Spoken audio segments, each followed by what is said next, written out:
প্রিয় দেশবাসী এবং বিপ্লবী ছাত্র জনতা, আপনারা জানেন যে ছাত্র জনতার ঐতিহাসিক গণ অভ্যুত্থানের মাধ্যমে 2024 সালের 5ই আগস্ট বাংলাদেশের মাটি থেকে মুজিববাদ নামক ফ্যাসিবাদী মতাদর্শের যে রাজনৈতিক দল আওয়ামী লীগকে বাংলাদেশের ছাত্র জনতা উৎখাত করেছিল।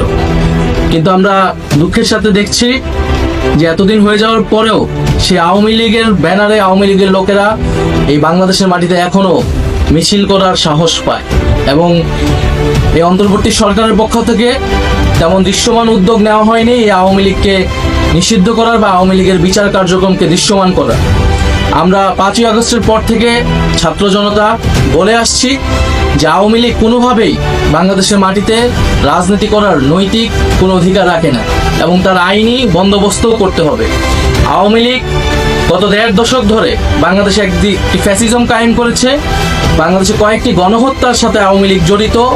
আমরা জানি পিলখানা হত্যাকাণ্ড থেকে শুরু করে হেফাজতের শাপলা হত্যাকাণ্ড, মোদি বিরোধী আন্দোলনের হত্যাকাণ্ড এবং সর্বশেষ জুলাই আন্দোলনের হত্যাকাণ্ড।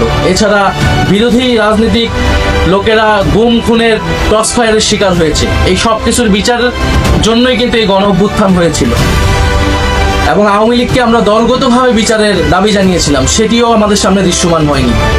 ফলে আমরা আবারও রাজপথে নামতেছি, আবারও বলতে চাই যে আওয়ামী লীগকে দলগতভাবে বিচার কার্যক্রমে আওতায় আনতে হবে এবং আওয়ামী লীগের যত অঙ্গ